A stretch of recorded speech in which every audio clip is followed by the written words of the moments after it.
सर्वांना नमस्कार.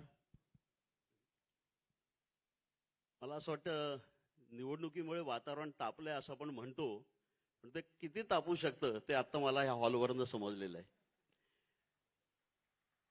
मला असं वाटतं की आपल्याला सर्वांना माहिती आहे की आज आदरणीय मुख्यमंत्री आपल्यात आहेत, ते का आहेत आणि ते आपल्याशी आज मोकळ्यापणे बातचीत करणारे आहे. खरं म्हटलं तर फडणवीस साहेब, तुमचं भाषण हे आमच्यासाठी कायम मेजवानी असते. प्रत्येक वेळेला तुम्ही काहीतरी एक नवीन विचार देऊन जाता. मला असं वाटतं आज सुद्धा तुम्ही ठाणेकरांना डेफिनेटली काहीतरी छान विचार देणार आहात, काहीतरी छान अनाउन्समेंट्स पण करून जाल. सांगता येत नाही, आम्ही आता मुलाखतीच्या वेळेला आपण ते बोलूच.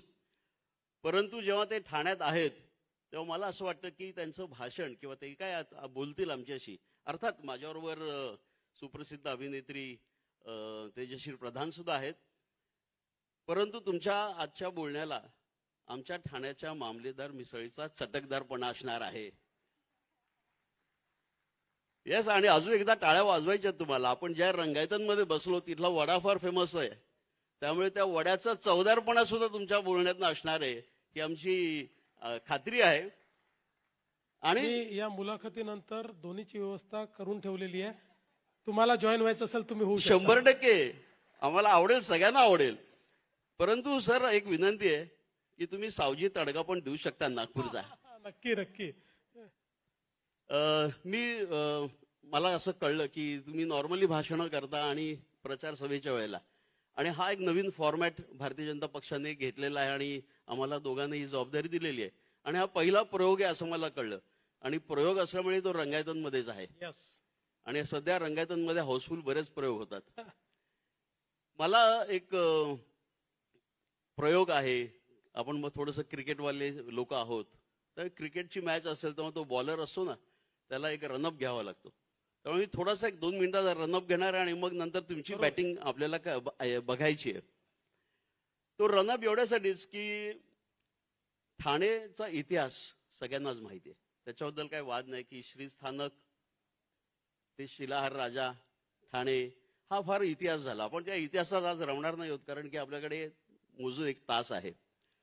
परंतु समकालीन इतिहासात 3 महत्वाच्या गोष्टी झाल्या आणि त्या गोष्टींबद्दल आपण इथे बोलणार आहोत, कारण त्याचा डायरेक्ट इम्पॅक्ट आपण ज्या निवडणुकीच्या संदर्भात इथे जमलेलो आहोत त्याच्याशी आहे.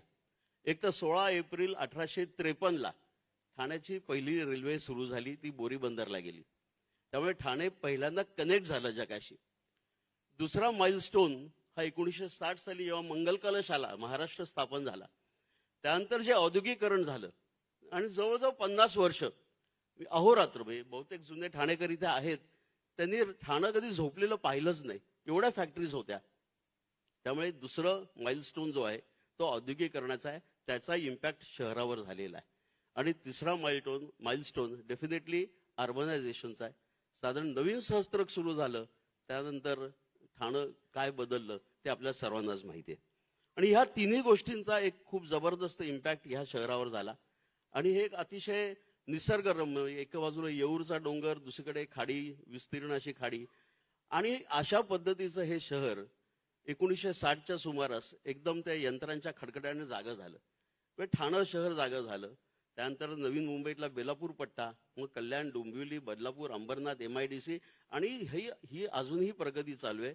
आणि आपण आता FDIच्या गोष्टींचा उल्लेख करतो की एवढी मोठी गुंतवणूक येते वगैरे, पण सर आम्ही अभिमानाने सांगतो की ठाण्याने FDIचं पहिलं पान जे आहे ते लिहिलेलं आहे. कारण सगळ्या MNCs, बहुराष्ट्रीय कंपनी ठाण्यात त्यांच्या फॅक्टरी सुरू केलेल्या आहेत त्यांनी. आणि जेव्हा नवीन उद्योग सुरू झाले तेव्हा स्टार्टअप्स ह्या सुद्धा ठाण्यातच सुरू झाल्या. त्यामुळे आम्ही ठाणेकर कोणीच मान्य करणार नाही की ठाणे ही डॉर्मेटरी आहे, इथे लोक फक्त रात्री येऊन झोपतात आणि दिवसा मुंबईत जाऊन काम करतात.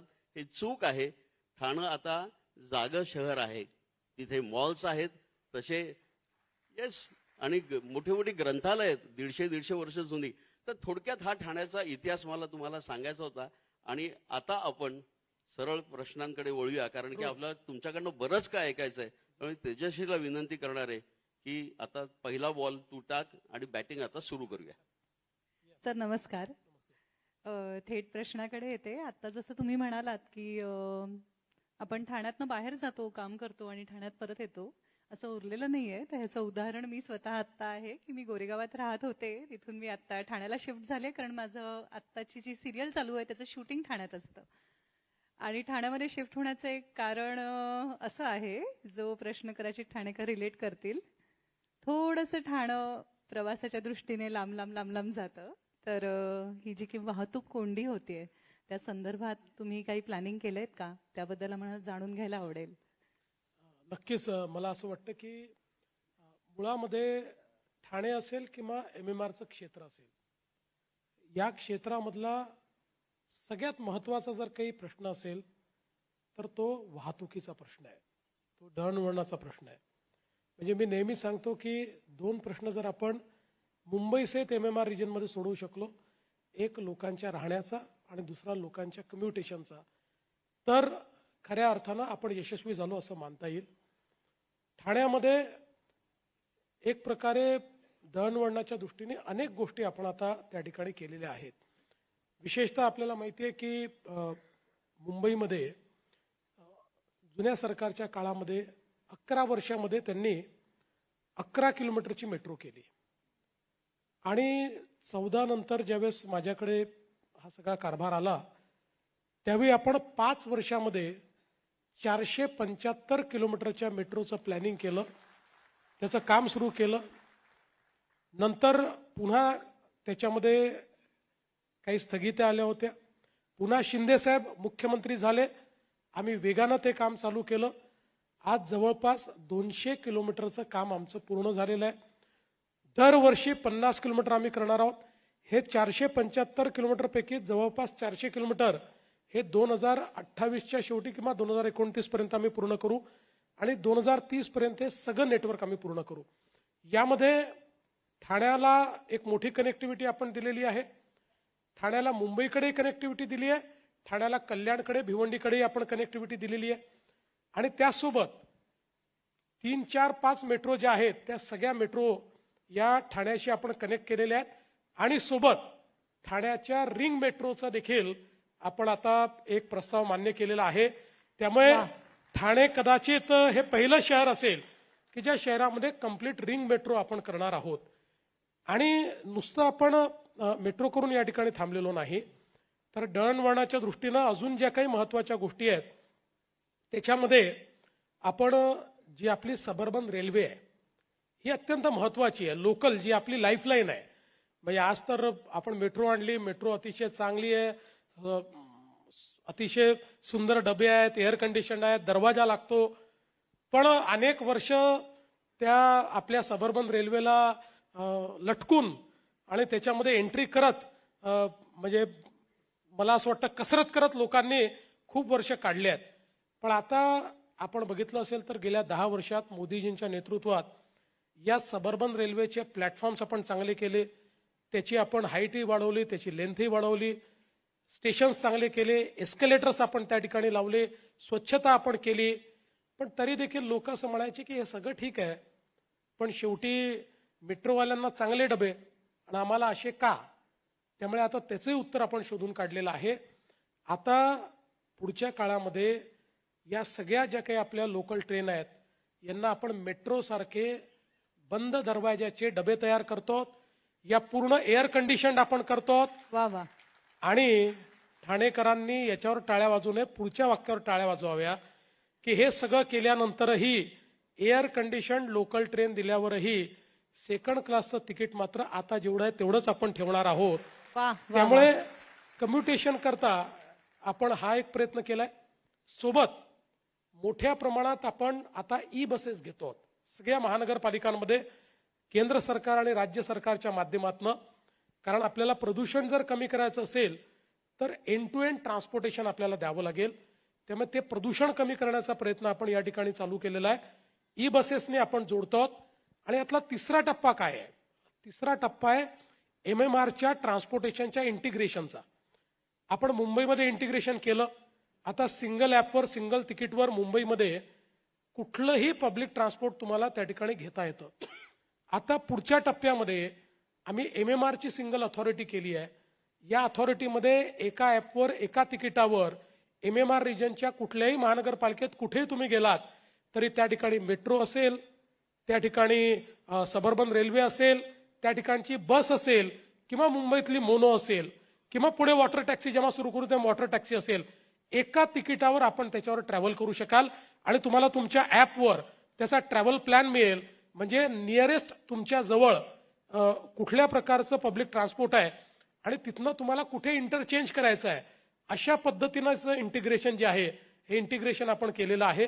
त्यामुळे पब्लिक ट्रान्सपोर्ट सिस्टीम जी आहे ती ठाण्याची आणि MMR रिजनची अतिशय रोबस्ट आणि सगळी कनेक्टिव्हिटी, म्हणजे हे जे 475 किलोमीटर आहे याच्यामुळे आपण उत्तर, दक्षिण, पूर्व, पश्चिम कुठेही जा, सगळीकडे पब्लिक ट्रान्सपोर्टची कनेक्टिव्हिटी आपल्याला मिळेल, अशा पद्धतीनं याचं आपण त्या ठिकाणी नियोजन केलं आहे.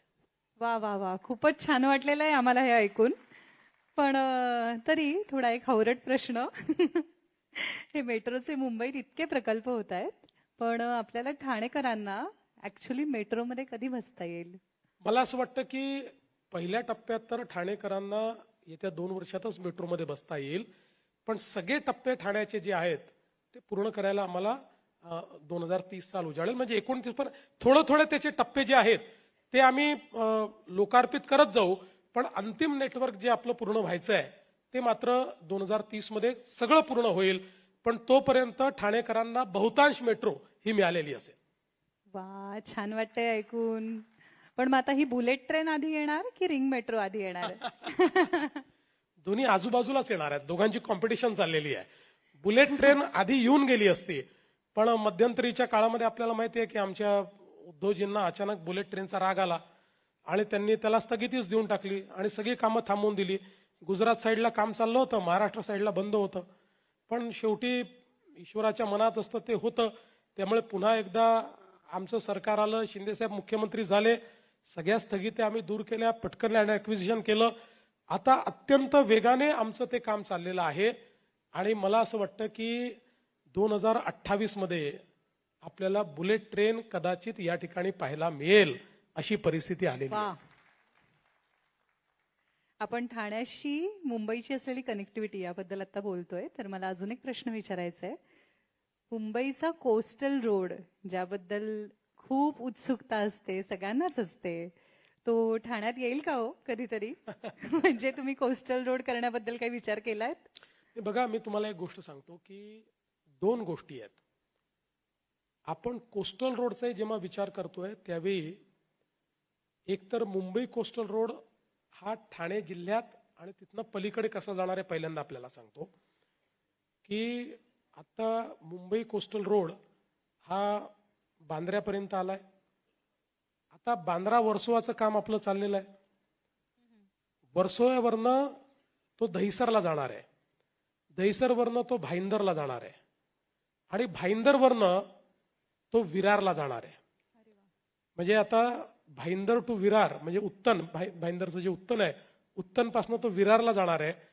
विरारपासनं एक मल्टी मॉडेल रोल कनेक्टिव्हिटीचा हा थेट अलिबागपर्यंत जाणार आहे.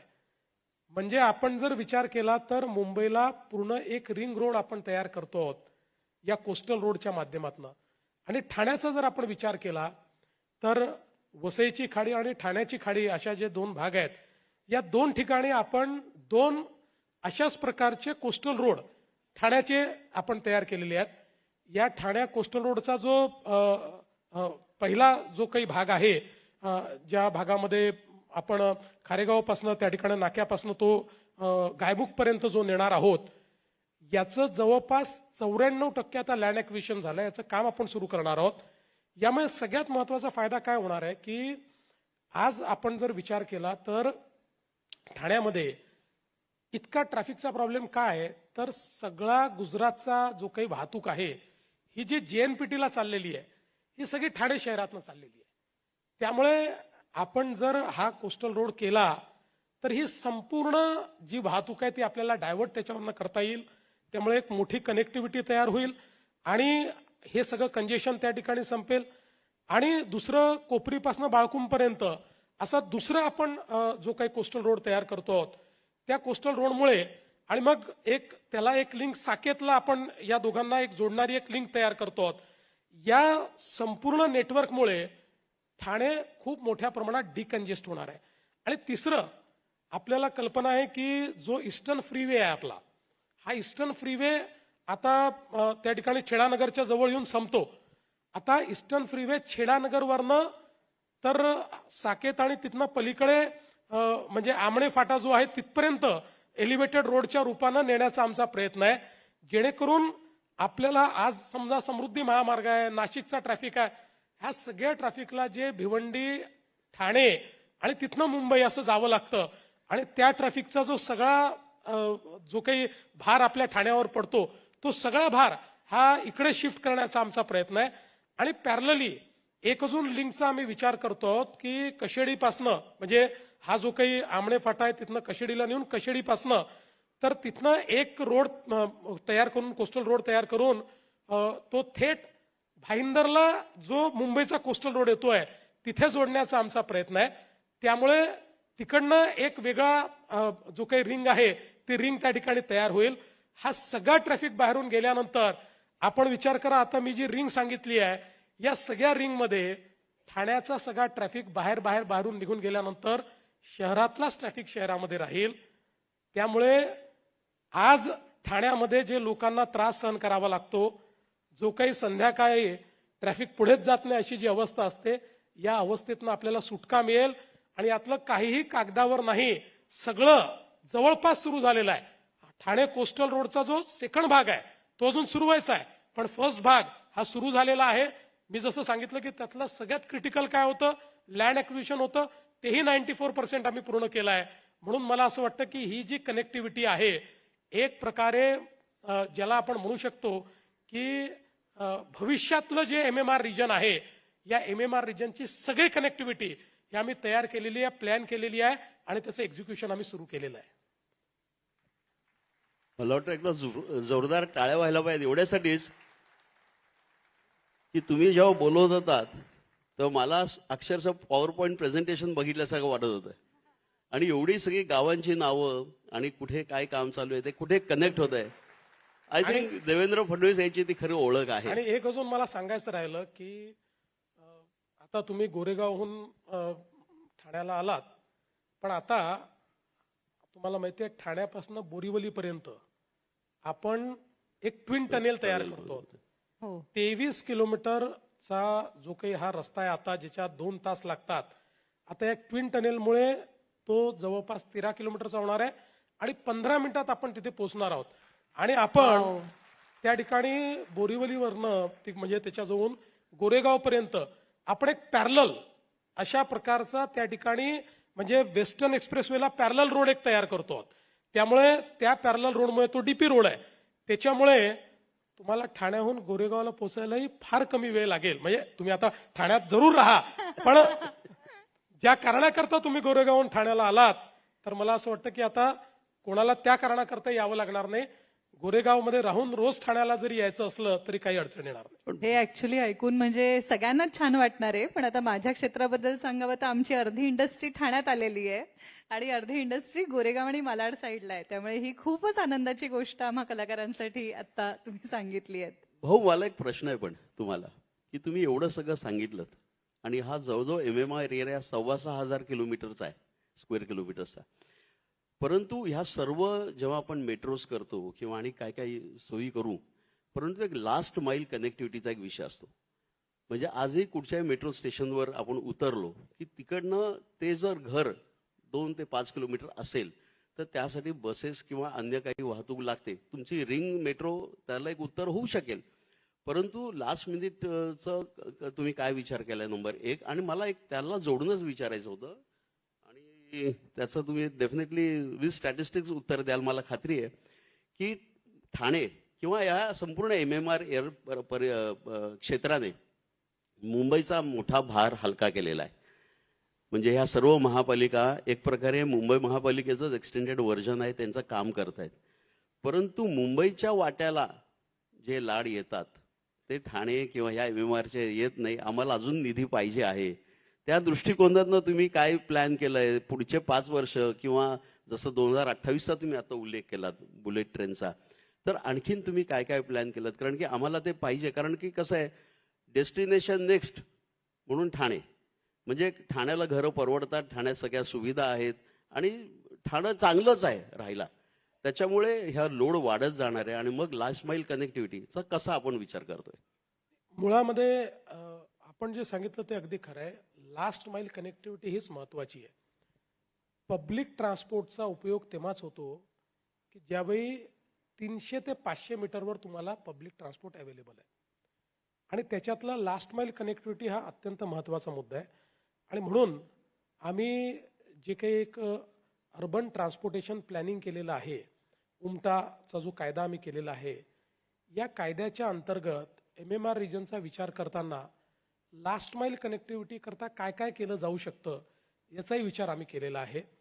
याच्यामध्ये खरं म्हणजे जेव्हा मेट्रो आणि सबअर्बन रेल्वे आपण तयार करतो त्यावेळेस ती प्रमुख एक आपली ट्रान्सपोर्टेशन सिस्टीम असते आणि आपली जी बसची व्यवस्था असते ही लास्ट माईल कनेक्टिव्हिटीचा तो भाग असतो.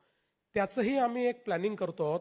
विशेषतः आता आर्टिफिशियल इंटेलिजन्सचा उपयोग करून, सॅटेलाइट डेटाचा उपयोग करून, लिगसी डेटाचा उपयोग करून, सगळे आपले CCTV सर्व्हिलन्सचा उपयोग करून याचं आम्ही अशा पद्धतीनं प्लॅनिंग करतो आहोत की ज्यातनं आपल्याला हे लक्षात येतं की कुठे ट्रॅफिक जास्त आहे, कुठे लोकांचं कम्युटेशन जास्त आहे, लोक जास्त कुठे जात आहेत, या सगळ्या गोष्टीचा विचार करून आपण या लास्ट माईल कनेक्टिव्हिटीचं जे प्लॅनिंग आहे ते केलं आहे. आणि मेट्रोचा सगळ्यात मोठा फायदा काय आहे की जेवढी लास्ट माईल कनेक्टिव्हिटी ही सबअर्बन रेल्वेला लागते तेवढी मेट्रोला लागत नाही. कारण मेट्रोमध्ये स्टेशन जवळ असतात. 1-1 किलोमीटरमध्ये सबअर्बन रेल्वेला आपल्याला म्हणजे आपल्या लोकल ट्रेनला 2 किलोमीटर, 2.5 किलोमीटर, 5 किलोमीटरमध्ये स्टेशन द्यावं लागतं. याच्यामध्ये 1-1 किलोमीटरला आपण स्टेशन देतो. त्यामुळे बराचसा एरिया हा त्या ठिकाणी त्याच्या माध्यमातून कव्हर होत असतो आणि बाकी मग त्याला फिडर रूट आपण तयार करतो. म्हणजे जे बसेस आहेत, आता जो EVचा आपण एक काम हातामध्ये घेतलाय त्यातनं आपण पण याच्याही पलीकडे जसं आता मुंबईचा विचार केला तर आम्ही मुंबईमध्ये पॉट टॅक्सीचा विचार करतोय.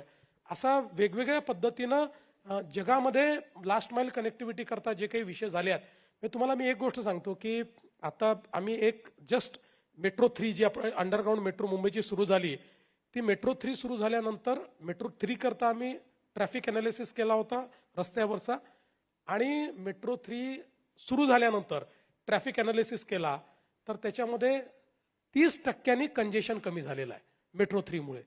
तर मला असं वाटतं की ही जी काही लास्ट माईल कनेक्टिव्हिटी आहे ती याचा विचार करून आपल्याला करावी लागेल की आपल्याला कंजेशन कसं दूर करता येईल. आणि म्हणून मला असं वाटतं की EV तर आहेच, पण त्यासोबत शेवटी आपल्याकडचे जे काही म्हणजे जरी ते गव्हर्नमेंट पब्लिक ट्रान्सपोर्ट नसले तरी private public transport, auto rickshaw आहेत आपले किंवा टॅक्सीज आहेत, याही आता आपण अल्टरनेट फ्युएलवर सगळ्या नेतोय. त्या ग्रीन टॅक्सीज आणि ग्रीनच आपले ऑटो रिक्षा असले पाहिजे असा आपला प्रयत्न करतोय. पुढच्या काळामध्ये आपल्याला हाही विचार करावा लागेल की जसं विदेशामध्ये त्या छोट्या 2 व्हीलर्स असतात की ज्या लोक पार्क करू शकतात, परत घेऊन जाऊ शकतात, अशा पद्धतीचा विचार देखील आपल्याला काही ना काही प्रमाणात करावा लागेल. त्यामुळे लास्ट माईल कनेक्टिव्हिटीचा विचार निश्चितपणे केलाय आणि त्या संदर्भातलं प्लॅनिंगही आम्ही केलेलं आहे. तुम्ही कोस्टल रोडचा जेव्हा मगाशी विषय मांडत होतात तेव्हा तुम्ही जवळजवळ प्रत्येक त्या खाडीवर पूल बांधतोय आणि आपण ते संपूर्ण ते रिंग तयार करतोय. आपण जेव्हा पाण्याचा विषय बोलतो आणि त्या पाण्यावर काहीतरी एलिव्हेटेड आपण बांधायचा विषय करतोय तेव्हा वॉटर ट्रान्सपोर्ट पण एक विषय होता आणि मला वाटतं तोही अजून शासनाच्या त्या प्रपोजल स्टेजला आहे का काय आहे? म्हणजे कारण जर ही संपूर्णपणे घोडबंदर रोडला आपल्याला हा जो चेन्ना ब्रिज वगैरे ते क्रीक वगैरे आहे ती जर वापरली अगदी आमच्या साकेतपर्यंत किंवा पुढे नवीन मुंबईपर्यंत तर घोडबंदर बराचसा प्रश्न सुटेल. त्याच्याबद्दल काही? एकदम योग्य गोष्ट आपण बोललात आणि हे खरंच आहे की याच्यामुळे घोडबंदरचं जे आज सगळ्यात मोठा जो प्रॉब्लेम आहे तो आपण सॉल्व्ह करू शकतो. या दृष्टीनं म्हणजे आता आमचे रवी चव्हाण साहेब या ठिकाणी आहेत. ज्यावेळेस रवी चव्हाण साहेब आमचे पोर्ट्सचे मंत्री होते त्यावेळी आम्ही याचा एक आराखडा तयार केला होता आणि मग सुरुवातीच्या काळामध्ये आराखडा पूर्ण MMR रिजनचा तयार केला होता. पण पहिल्यांदा आम्ही मुंबईपासून अलिबागपर्यंत रोरो सुरू केली आणि जवळपास 80 नॉटिकल माईलमध्ये आपण त्या ठिकाणी जवळपास वॉटर ट्रान्सपोर्ट सुरू केला. आता आम्ही त्याचा एक अतिशय रोबस्ट असा आराखडा तयार केला आहे. जवळपास 200 नॉटिकल माईलचा हा आराखडा आता तयार झालेला आहे. जवळजवळ 21 स्टेशन्स किंवा 21 जेटीज किंवा 21 पब्लिक ट्रान्सपोर्टचे पॉइंट्स हे त्याच्यामध्ये आपण आयडेंटिफाय केले आहे. आणि ठाण्याचा विचार केला तर याचं जे प्रमुख जे काही आपलं बंदर असणार आहे किंवा पॅसेंजर टर्मिनल असणार आहे हे कोलशेत जे आहे त्या ठिकाणी जे म्हणजे हे वाला दिवा नाही, दुसरं दिवा जे आहे तिथलं छोटं, त्या ठिकाणी आपण 5 जेटीज तयार करतो आहोत. या 5 जेटीजच्या माध्यमातून त्या ठिकाणी वॉटर ट्रान्सपोर्टची सगळी व्यवस्था आपण करणार आहोत. आणि आपण जर बघितलं तर वसईपासनं कोळशेतपर्यंत, त्यानंतर कल्याणपासनं कोळशेतपर्यंत आणि तिथनं आपलं जे नवी मुंबईचं एअरपोर्ट आहे तिथपर्यंत देखील आपण वॉटर टॅक्सी चालू करणार आहोत. नवी मुंबईच्या एअरपोर्ट पासनं आपण थेट नरिमन पॉइंट पर्यंत वॉटर टॅक्सी तयार करणार आहोत. असे 21 आपण वेगवेगळे केंद्र तयार केलेले आहेत. त्याचा संपूर्ण आराखडा तयार झालेला आहे, त्याचं काम आपण सुरू केलेलं आहे. आणि मला आता आम्ही कारण शेवटी हे सुरू करायचं तर आपल्याला वेसल्स देखील लागतात. आता आमचे जे नवीन पोर्ट्स मिनिस्टर आहेत नितेश राणे, हे स्वतः परदेशात गेले. त्यांनी त्या ठिकाणी जिथे बेस्ट वॉटर ट्रान्सपोर्ट आहे, नेदरलँड्स असेल किंवा इतर जे कंट्रीज असतील, तिथे जाऊन त्याचा अभ्यास केला. तिथल्या लोकांशी आम्ही आता करार केलेला आहे. कारण आपल्याला पहिल्या दिवशीपासनं या ज्या वेसल्स घ्यायच्या आहेत, या एकतर ईव्ही वेसल्स घ्यायच्या आहेत किंवा हायब्रिड वेसल्स घ्यायच्या आहेत. आपल्याला नवीन प्रदूषण तयार करायचं नाहीये. ते आता आपल्याकडे मॅन्युफॅक्चरिंग त्याचं कमी आहे, त्यामुळे त्याचाही एक करार आम्ही केलेला आहे. टप्प्याटप्प्यानं त्या वेसल्स देखील आम्हाला मिळतील. आणि एक मोठं रोबस्ट म्हणजे आमचा प्रयत्न असा आहे की मुंबईमध्ये जर हे 200 किलोमीटरचं 21 स्पॉट्सवर आपण जर हे वॉटर ट्रान्सपोर्ट सुरू केलं तर एक अंदाज असा आहे की जवळपास 1,60,00,000 लोक पॅसेंजर्स हे त्याच्यामध्ये प्रवास करू शकतात. अशा पद्धतीनं त्याचं प्लॅनिंग हे आम्ही केलेलं आहे आणि त्याचं एक्झिक्युशन देखील आम्ही करतो. जबरदस्त. ही इन्फॉर्मेशन मला पण माहित नव्हती, मला पण आज पहिल्यांदाच कळली.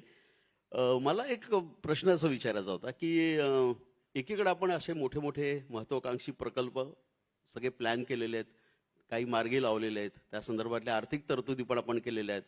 अन्य प्रदेशातनं सुद्धा आपण त्या संदर्भातली गुंतवणूक मागवलेली आहे किंवा येत आहे आपल्याकडे. हा एक भाग त्यातला आहे. परंतु महापालिकेशी आणि आता महापालिकेच्या निवडणुका आहेत आणि बहुतेक महापालिकांना हा प्रश्न आहे, म्हणून मी हा प्रश्न मुद्दाम विचारतो की मोठे प्रकल्प हे डेफिनेटली वेलकम, ते राज्य शासन आणि महापालिका मिळून तुम्ही करताय आणि केंद्राची पण त्याला मदत असते. परंतु जे दैनंदिन समस्या आहेत त्यातली सर्वात महत्वाची समस्या माझ्या मते ही डम्पिंग ग्राउंडची आहे, ज्या संदर्भात मला असं वाटतं की शासनाची योजना असते परंतु तिथल्या ठिकाणी म्हणजे जिथे डम्पिंग ग्राउंड असते तिथल्या कुठच्याच नागरिकाला ते आपल्या घराजवळ नको असतं. तर हा तिढा तुम्ही कसा सोडवणार? आणि आता आगामी काळात हा प्रश्न आणखीन गंभीर होत जाणार आहे, तर मग डम्पिंग ग्राउंड वगैरे सारखे प्रश्न कसे हँडल करणार? पहिल्यांदा तर डम्पिंग हा आता आउटडेटेड कन्सेप्ट झालाय. आपण अजूनही काही प्रमाणात करतोय, पण आता केंद्र सरकारने डम्पिंगवर एक प्रकारे बंदिस्त टाकलेली आहे. आता यापुढे आपल्याला डम्पिंग करता येणार नाही. आता आपल्याला जो काही कचरा आहे त्याचं प्रोसेसिंग करावं लागेल. आणि आज खरं जर आपण विचार केला तर टेक्नॉलॉजीने आपल्याला काय व्यवस्था करून दिली, तर काल परवापर्यंत जो कचरा आपली लायबिलिटी होती, आता तो कचरा आपला ॲसेट झालाय.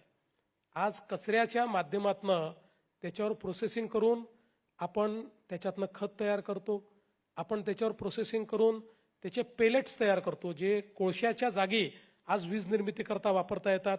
आपण आता या कचऱ्यापासून गॅसची निर्मिती करतोय आणि कचऱ्यापासून विद्युत निर्मिती देखील करतोय. ठाण्यामध्येही कचऱ्यापासून विद्युत निर्मितीचा प्रकल्प अंतिम टप्प्यामध्ये आहे. मला वाटतं ट्रायल्स देखील त्याच्या झालेल्या आहेत. तो प्रकल्प जसं आता पिंपरी चिंचवड आणि पुण्याचा प्रकल्प सुरू झालेला आहे, नागपूरचा त्या ठिकाणी सीएनजी तयार करायचा कचऱ्यापासून हा प्रकल्प जवळपास सुरू झालेला आहे.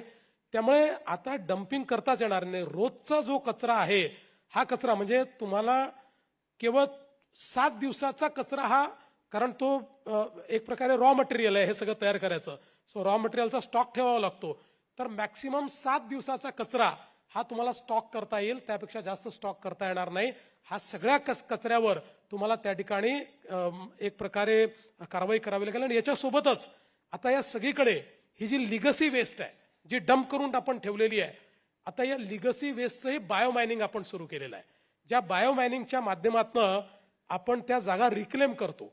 आणि रिक्लेम करतो म्हणजे मी आपल्याला उदाहरण सांगतो की आता समजा मी नागपूरचं उदाहरण आपल्याला सांगतो की नागपूरमध्ये सिम्बिओसिस खूप मोठं, पुण्याचं जे सिम्बिओसिस आहे त्याचं सगळ्यात मोठं कॅम्पस तिथे आहे. नरसिंहमुंजीचं एक सगळ्यात मोठं कॅम्पस तिथे आहे. हे दोन्ही कॅम्पसेस जे आहेत हे रिक्लेम लँड जी आहे, म्हणजे जे काही डम्प यार्ड होतं नागपूरचं, ते डम्प यार्ड बायोमायनिंग करून रिक्लेम केलं आणि आता तिथे या संस्था उभ्या आहेत. त्यामुळे आता डम्प यार्ड करणं, त्यातनं वास येणं, या सगळ्या गोष्टी जुन्या झाल्या आहेत. आणि विशेषतः स्वच्छ भारत मिशनच्या अंतर्गत माननीय मोदीजींनी याकरता खूप मोठ्या प्रमाणात निधी आपल्याला उपलब्ध करून दिलेला आहे. त्यामुळे आता सगळ्या महानगरपालिकांमध्ये हे काम चाललेलं आहे. म्हणजे अगदी पुढच्या काळामध्ये आता मुंबई महानगरपालिकेने जे इनफेमस देवनारचं जे डम्पयार्ड आहे, म्हणजे किती वर्षाचा कचरा तिथे डंप असेल याचा काही भरोसा नाही. म्हणजे तिथे जेव्हा आग लागली तर अख्ख्या मुंबईचं पर्यावरण धोक्यात आलं होतं. या देवनारचं बायोमायनिंग करून पुढच्या 3 वर्षामध्ये देवनारची रँड आपण रिक्लेम करणार आहोत. आणि हा जो सगळा लिगसी वेस्ट आहे, हा वेस्टही कामाचा आहे. म्हणजे या वेस्टमधनंही तुम्हाला संपत्ती तयार करता येते. आणि म्हणून मला असं वाटतं की आता हा डम्पिंगचा प्रश्न पुढच्या फार कमी वर्षाकरता राहिलेला आहे. जशा जशा टेक्नॉलॉजीज आपण एस्टॅब्लिश करत जाऊ. आता उदाहरणादाखल समजा कुठे 2000 त्या ठिकाणी टन कचरा आहे, तर पहिल्या टप्प्यात 1000 टनाची त्या ठिकाणी व्यवस्था होते, मग 500 टनाची होते, मग 500 टनाची होते. पण आता एकही महानगरपालिका अशी राहिलेली नाही की जी या ठिकाणी हे काम करत नाहीये. सगळ्या महानगरपालिका करतायत. ठाण्यासारखी, मुंबईसारखी महानगरपालिका, मला असं वाटतं की पुढच्या 3-4 वर्षामध्ये डम्पिंग हा विषय संपेल. जुने डम्प्स जे आहेत, जो काही लिगसी वेस्ट आहे, त्या सगळ्या वेस्टला कन्वर्ट करून त्या ठिकाणी बायोमायनिंग करेल. डम्पिंग बरोबर अजून एक प्रश्न जो सर्वसामान्य लोकांच्या मनातला आहे आणि तो तसा ज्वलंत झालेला, म्हणजे प्रश्न पाण्याचा असला तरी तो ज्वलंत झालेला आहे. तो असा आहे की शहरं वाढत आहेत. ठाण्याचंच नाही, मी कल्याण डोंबिवली पण म्हणेन, बदलापूर, अंबरनाथ, सगळीच म्हणजे मुंबई सुद्धा. तर ठाण्यापुरतं आपण आता ठाण्यात आहोत म्हणून ठाण्याबद्दल बोलायचं तर पाण्याचा प्रश्न गंभीर आहे. म्हणजे अजूनही टँकर्स संपूर्णपणे बाद झालेले नाही आहेत. आणि नवीन नवीन हाऊसिंग कॉम्प्लेक्सेस जिथे लोक कोट्यवधी रुपये देऊन घरं घेत आहेत, तिथे टँकरचं पाणी पितात. ही एक खूप मोठी समस्या आहे. म्हणजे ह्या निवडणुकीत जर तुम्ही विचाराल मला एक पत्रकार म्हणून, तर हे 3 प्रश्न आहेत की वाहतूक कोंडी, सार्वजनिक वाहतूक, डम्पिंग, पिण्याचं पाणी, हे सगळे जे विषय आहेत. तर पिण्याच्या पाण्याच्या बाबतीत आमच्या ठाणे महापालिकेचं किंवा ठाणे जिल्ह्याचा एक प्रकल्प बरेच वर्षांपासून अडलेला आहे. आणि तो कधी मार्गी लागेल ह्याबद्दल, कारण तो जर मार्गी लागला तर ते प्रश्न सुटतील. आणि ते हे काळू धरण, त्या काळू नदीवरचं जे धरण आहे ते होणं फार आवश्यक आहे. तर त्या दृष्टीने तुम्ही भातसाची उंची वाढवलीत तरी प्रश्न सुटला नाही. तर काळूबद्दल तुम्ही काय सांगू शकाल? मुळामध्ये आपण जर विचार केला तर संपूर्ण MMR रिजन जे आहे, या रिजनमध्ये आज पाण्याचा प्रश्न निर्माण झाला आहे. कारण आपण जी तयार केलेली धरणं आहेत, आता त्या धरणांमधनंच सगळ्यांना पाणी मिळतं. सगळ्यांची लोकसंख्या वाढते. त्यामुळे एक प्रकारे हळूहळू महानगरपालिकांमध्ये पाण्याचं युद्ध हे आपल्याला पाहायला मिळत आहे. मागच्या काळामध्ये सूर्याचा प्रकल्प आम्ही पूर्ण केला. मी जेव्हा मागचा मुख्यमंत्री होतो त्यावेळेस. आता त्याची पाईपलाईन MMR रिजनमध्ये सगळीकडे चालली आहे. ते थोडं ॲडिशनल पाणी आपल्याला मिळतंय. पण माझ्या हे लक्षात आलं की आपल्याला याहीपेक्षा पलीकडचा विचार करावा लागेल. तुम्ही जे काळूचं सांगितलं, हा अत्यंत महत्त्वाचा प्रकल्प आहे. काळू प्रकल्पामध्ये काही अडचणी होत्या. मध्यंतरीच्या काळामध्ये शिंदे साहेबांनी मी मिळून त्या अडचणीही दूर केल्या. कारण खूप मोठ्या प्रमाणात ॲक्विजिशन करावं लागणार आहे. आणि विशेषतः काही आदिवासी गावं आहेत, काही आदिवासी पाडे आहेत, त्याचंही ॲक्विजिशन करावं लागणार आहे. त्याचं रिसेटलमेंट आधी करावं लागणार आहे.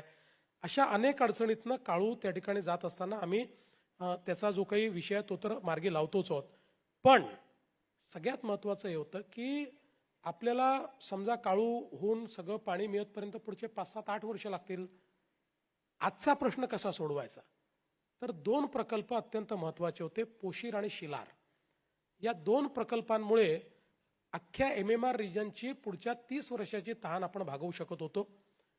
आत्ता ज्यावेळेस मी पुन्हा मुख्यमंत्री झालो त्यानंतर या 2 प्रकल्पांचा आढावा घेतला. त्यावेळी माझ्या लक्षात आलं की हे लो हँगिंग फ्रूट आहे. पण हे अडलं काय? तर हे करायचं कोणी? त्या ठिकाणी जलसंपदा विभाग असं म्हणायचं की बाबा हे प्रकल्प तर फक्त अर्बन वॉटर सप्लायचे प्रकल्प आहेत, त्यामुळे आम्ही का करायचे. आणि MMRDA किंवा महानगरपालिका म्हणायच्या की आमचं तर कामच नाही धरण बांधणं, आम्ही का करायचं. मी एक दिवस दोन्ही फाईल्स बोलवल्या आणि आपण पाहू शकता त्या दोन्ही फाईल्सवर मी एक मोठी नोट लिहिली, सगळ्यांना ओव्हररूल केलं आणि त्याच्यावर मी लिहिलं की MMR रिजनच्या वाढत्या लोकसंख्येकरता हे प्रकल्प जर वेळेवर केले नाहीत तर MMR रिजनला पुढच्या काळामध्ये आपण कुठलीच ग्रोथ करू शकणार नाही. आणि म्हणून हे दोन्ही प्रकल्प MMRDAने करावे. त्याकरता MMRDAने कर्ज उभं करावं. ते कर्ज उभं करण्याकरता राज्य सरकार त्याला गॅरंटी देईल आणि ज्या मोठ्या महानगरपालिका आहेत ज्यांच्याजवळ 2 पैसे आहेत अशा महानगरपालिकांनी पुढच्या काळामध्ये ते पाणी घेत असताना त्याच्यामध्ये काहीतरी कॉन्ट्रीब्युशन करावं. अशा पद्धतीचा त्याचा निर्णय झाला.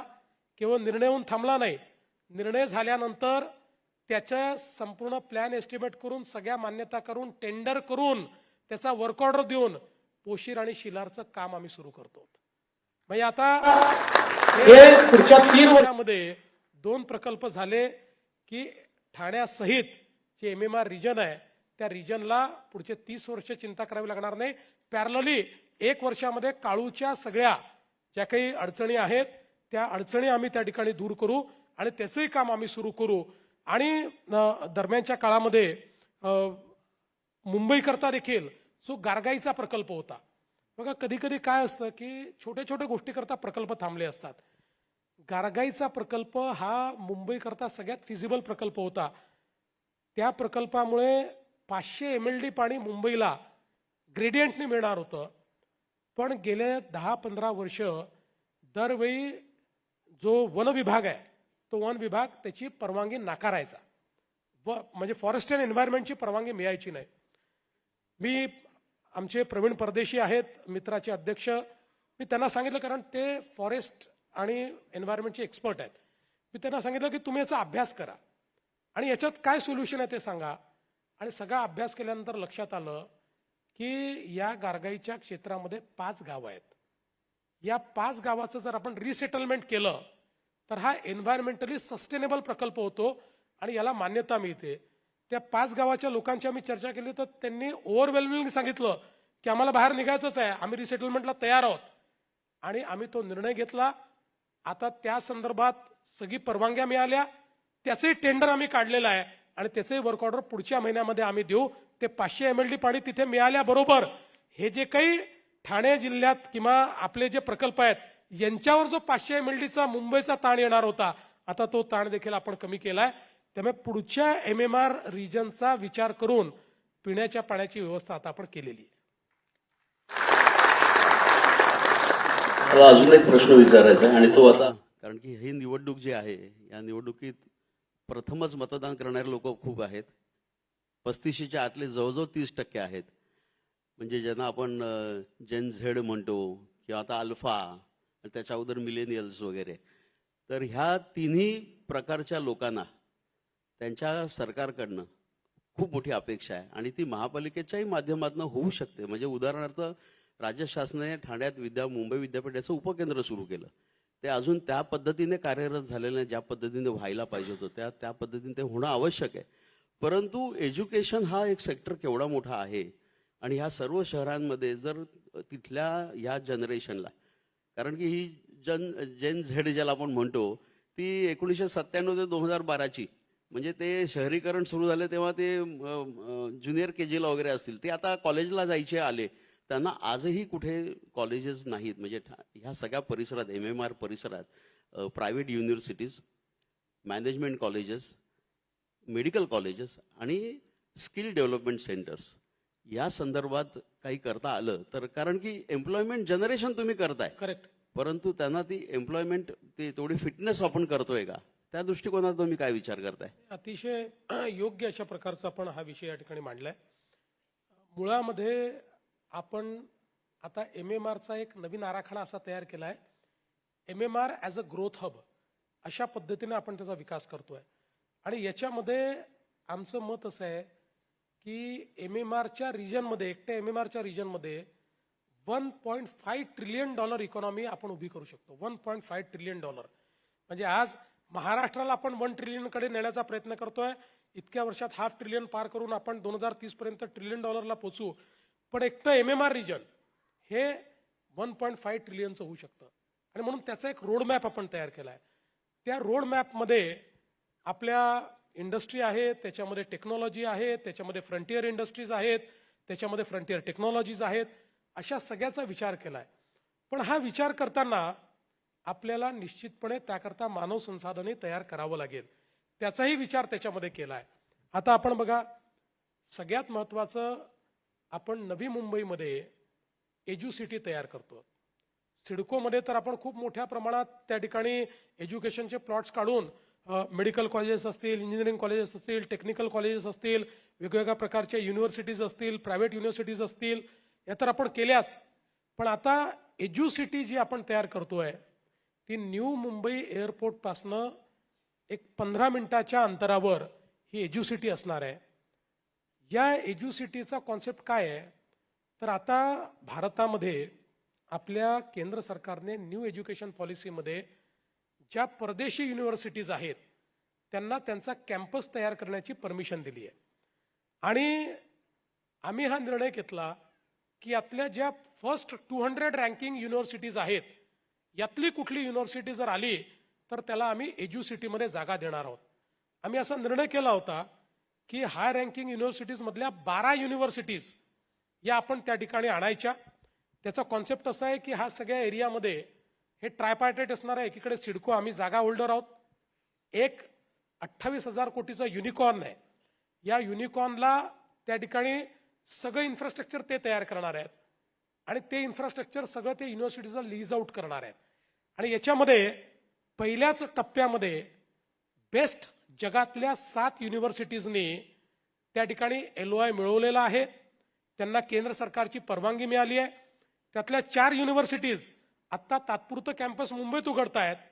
2 वर्षामध्ये बांधकाम करून ते सगळं कॅम्पस तिथे नेणार आहेत. अजून 5 युनिव्हर्सिटीजने अप्लाय केलेला आहे. आता वर्ल्ड्स बेस्ट हाय रँकिंग ज्या युनिव्हर्सिटीज आहेत, ज्याच्यामध्ये टेक्निकल युनिव्हर्सिटीज आहेत, ज्याच्यामध्ये AI मधल्या बेस्ट युनिव्हर्सिटीज आहेत, ज्याच्यामध्ये इंजिनिअरिंगच्या बेस्ट युनिव्हर्सिटीज आहेत, त्याच्यामध्ये सायन्स आणि मेडिकल टेक्नॉलॉजीचे लोक आहेत, अशा या 12 युनिव्हर्सिटीज. आणि आपल्याला आश्चर्य वाटेल, या 12 युनिव्हर्सिटीज मिळून पुढच्या 5 वर्षामध्ये त्या ठिकाणी 1 लाख विद्यार्थी शिकतील. 1 लाख विद्यार्थी. आणि या युनिव्हर्सिटीजला संपूर्ण स्वायत्तता दिली आहे. म्हणजे त्यांच्या देशातली युनिव्हर्सिटी फक्त फॉरेन सॉइलवर आणतायत. नियम त्यांचे आहेत, कोर्स त्यांचा आहे, सगळ्या गोष्टी त्यांच्या आहेत. याचा दुसरा फायदा काय आहे, आपली मुलं जी या युनिव्हर्सिटीमध्ये जात होती त्या मुलांना जो काही खर्च येत होता त्या खर्चाच्या 1/10 खर्चामध्ये इथे ते शिकणार आहे, किंवा अगदी ज्याला म्हणू शकतो 25% खर्चात ते शिकणार आहेत. आणि आपण जर विचार केला तर एकूण आपल्या महाराष्ट्रातल्या 10-12 हजार मुलांना या युनिव्हर्सिटीजमध्ये यापूर्वी प्रवेश मिळत असेल. आता 1 लाख मुलं आपली MMR रिजनची या युनिव्हर्सिटीजमध्ये त्या ठिकाणी शिकणार आहेत. आणि तुमचा पुढचा प्रश्न येऊ शकतो, म्हणून त्याला मी प्रिएम्प्ट करून एक उत्तर देतो. तुम्ही असं म्हणाल की न्यू मुंबई एअरपोर्टच्या जवळ ठाण्याच्या लोकांनी जायचं कसं. त्यामुळे आम्हाला हे माहिती होतं की ठाणे आणि नवी मुंबई एअरपोर्ट याला आपल्याला जोडावं लागेल. आणि म्हणून आता ठाण्यावरनं एक थेट एलिव्हेटेड रोड हा आम्ही न्यू मुंबईच्या एअरपोर्टला नेतो आहोत.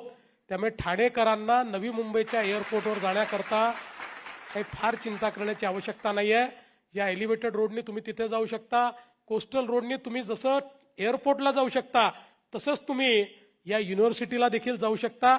किंवा या ठिकाणी जे अजून आपण वेगवेगळ्या युनिव्हर्सिटीज, आता रिलायन्स देखील, आता आम्ही या अधिवेशनामध्ये जिओ युनिव्हर्सिटीला मान्यता दिलेली आहे. ही जी रिलायन्सची जिओ युनिव्हर्सिटी आहे, जी पुन्हा या नवी मुंबईच्या क्षेत्रामध्ये येते आहे, वन ऑफ इट्स काइंड अशा पद्धतीची युनिव्हर्सिटी आहे. म्हणजे एक वेगळं शिक्षणाचं साम्राज्य हे त्या ठिकाणी तयार होणार आहे.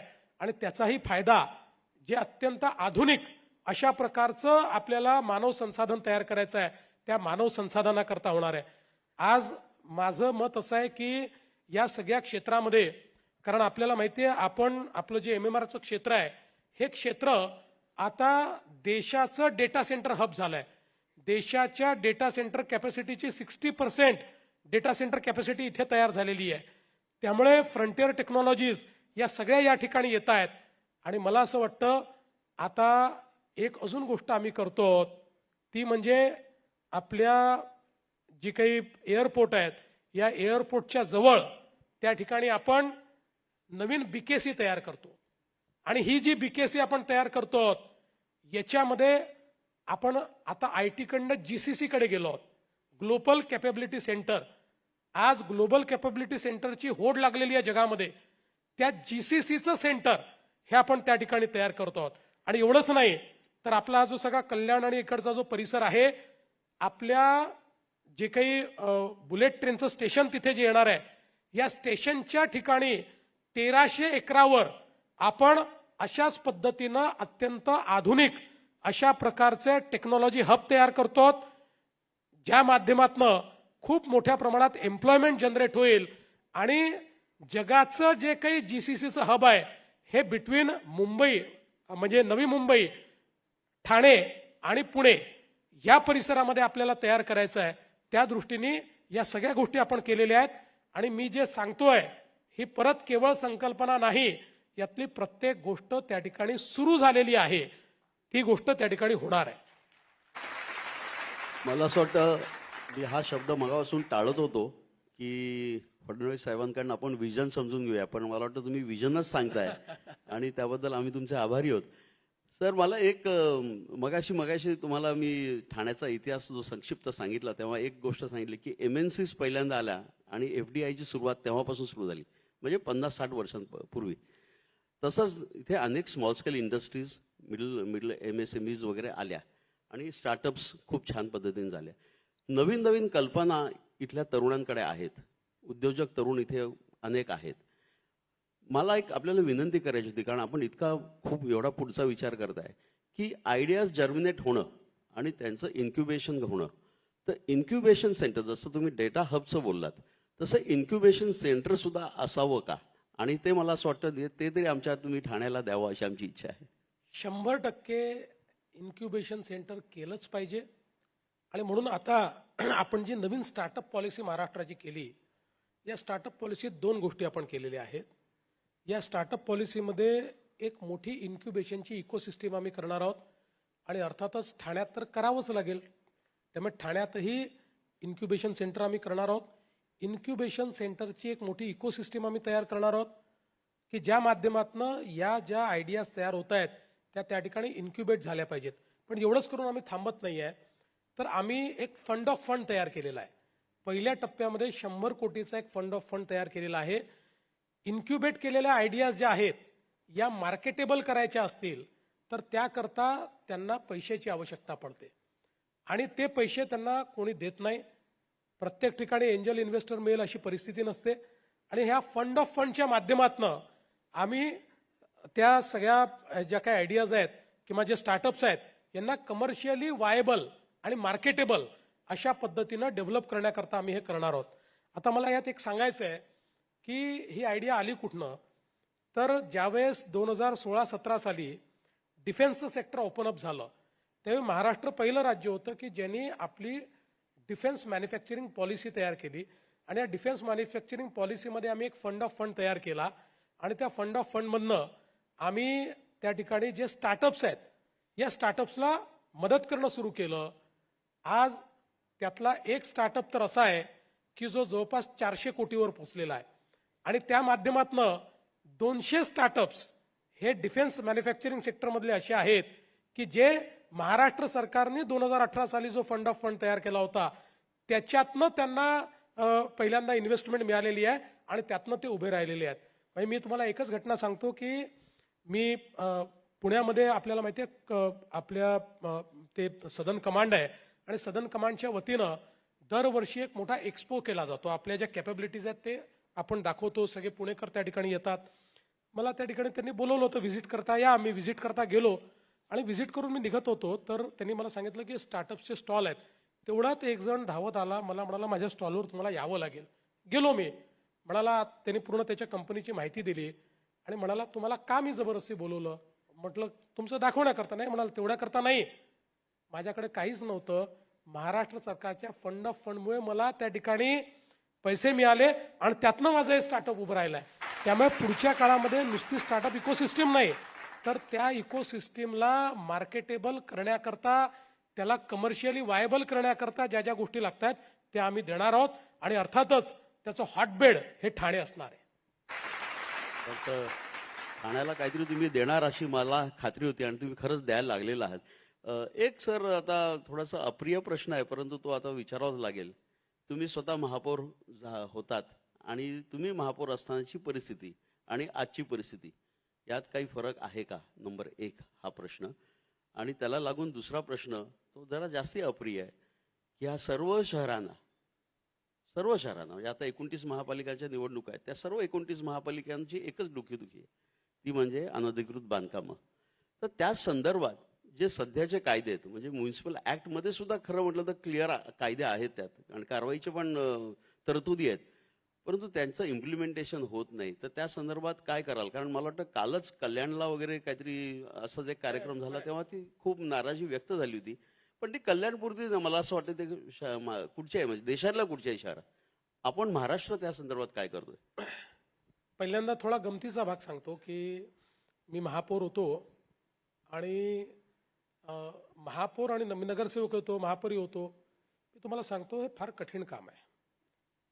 कारण नगरसेवक एक असा व्यक्ती आहे की तो फर्स्ट इंटरफेस आहे, त्यामुळे प्रत्येक गोष्टीकरता तो जबाबदार आहे. आणि म्हणून मी नेहमी गमतीनं असं म्हणायचो की ज्यांनी मागच्या जन्मी पाप केलं तो नगरसेवक होतो आणि ज्यांनी महापाप केलं तो महापौर होतो.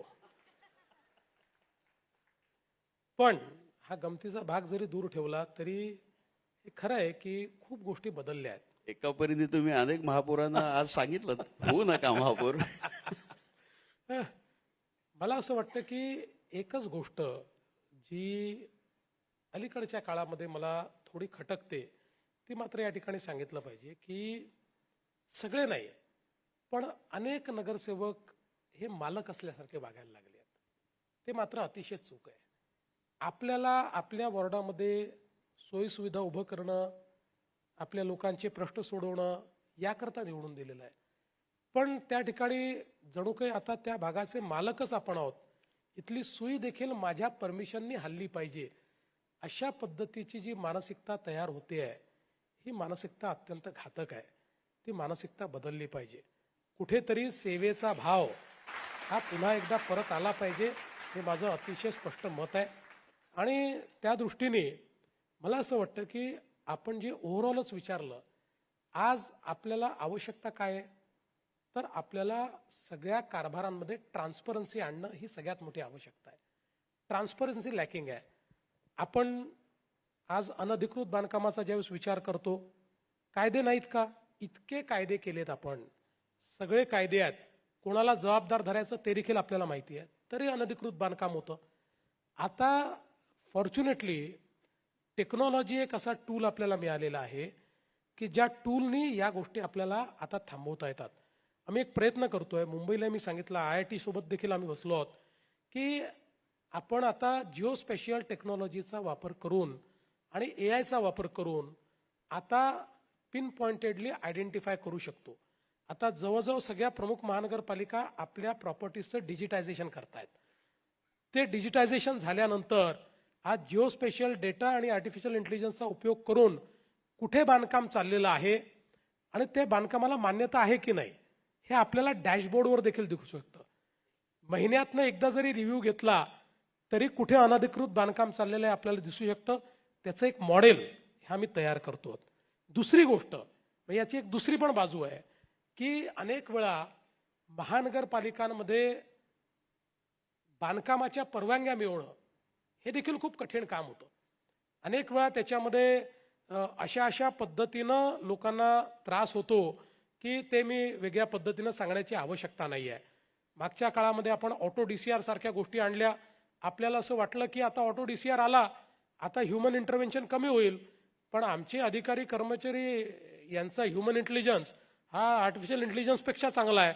त्यामुळे त्यांनी अजून त्याच्यामध्ये नवीन नवीन पद्धती शोधून काढल्या या सगळ्या ह्युमन इंटरव्हेन्शनच्या.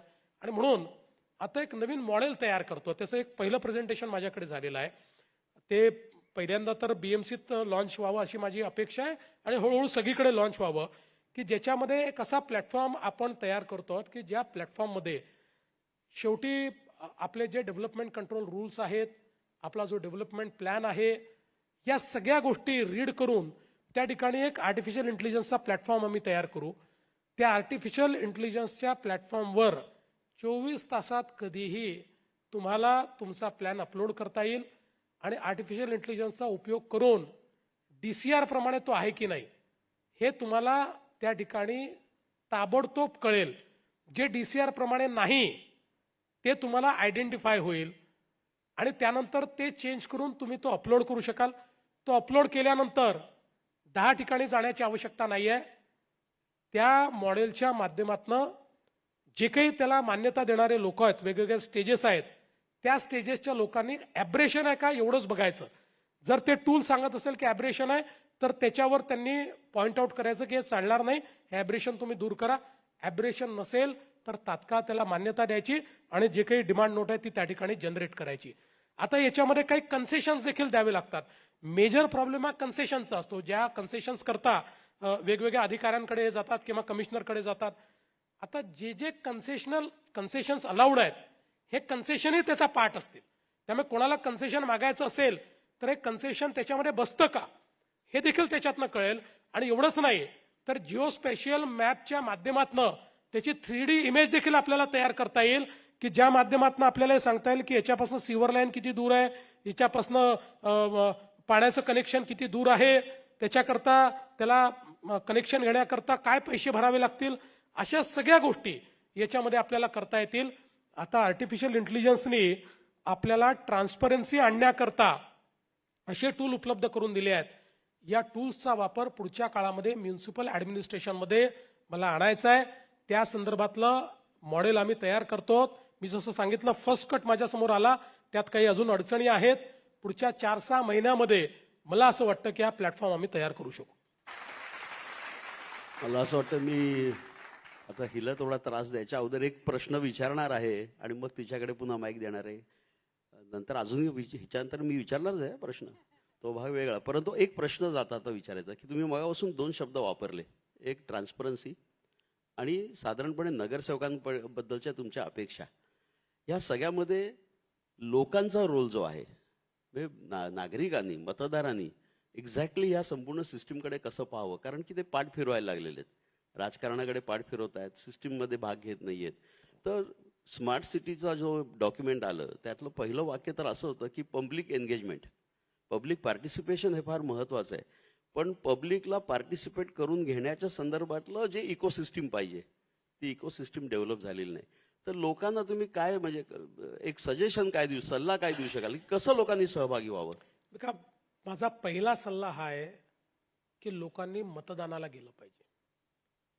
जर 50 आणि 55% लोक मतदान करतील तर माझा सवाल आहे, बा राजकारण आपल्या डेमोक्रेसीमध्ये जो मतदान करत नाही त्यालाही प्रश्न विचारायचा अधिकार आहे, त्याला कायदेशीर अधिकार आहे, पण त्याला मॉरल अधिकार आहे का?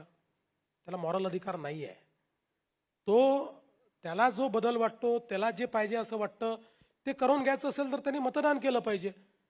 मतदानाला जर लोक 80%, 85% जायला लागले तर त्यातनं मला असं वाटतं की जे लोकप्रतिनिधी आहेत यांच्यावर एक दडपण येईल. लोकप्रतिनिधी जे आहेत ते जास्त अकाउंटेबल होतील, ते जास्त अँसरेबल होतील. त्यामुळे first phase of participation is voting. जास्तीत जास्त लोकांनी वोट केलं पाहिजे. दुसरं असं आहे की म्युनिसिपल गव्हर्नन्समध्ये 74व्या घटना दुरुस्तीनंतर पब्लिक पार्टिसिपेशनच्या खूप गोष्टी त्याच्यामध्ये ऍड झालेल्या आहेत. पण एक आपली अपॅथी आहे, म्हणजे काही लोक ऍक्टिव्हिस्ट आहेत, ते पार्टिसिपेट करतायत, पण पब्लिक ॲट लार्ज यांचं पार्टिसिपेशन कमी आहे. मला असं वाटतं की ते कसं वाढवता येईल याचा प्रयत्न महानगरपालिकांनी करावा लागेल.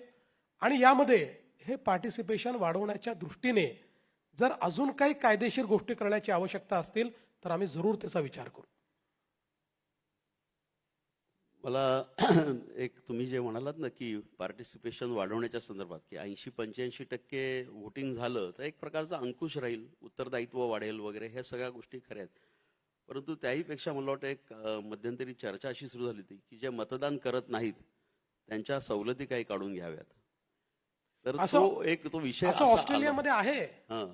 आणि ऑस्ट्रेलियामध्ये मी तिथला अभ्यास केला. तिथे 90-95% वोटिंग होतं. त्यावेळेस तिथला अभ्यास केला तर असं लक्षात आलं की सवलती काढून घेतात. आणि आपल्या इथे या पद्धतीचा विचार चाललेला आहे. इलेक्शन कमिशनने यापूर्वी हा विचार केलेला आहे. त्या संदर्भातले काही इलेक्शन कमिशनमध्ये, म्हणजे देशाच्या इलेक्शन कमिशनमध्ये काही विचार, सरकारमध्ये काही विचार हा त्या संदर्भात झालेला आहे.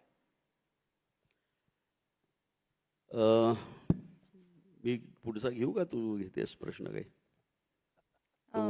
कसंही हो. सर, मगासपासून ऐकतोय आम्ही तुम्हाला.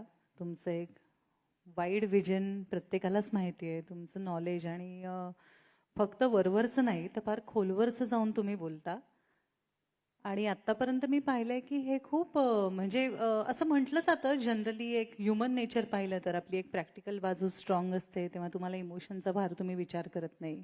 तुम्ही इमोशनल असता, तुम्ही हळवे असता, तेव्हा तुम्ही व्यावहारिक दृष्टीने फार विचार करू शकत नाही.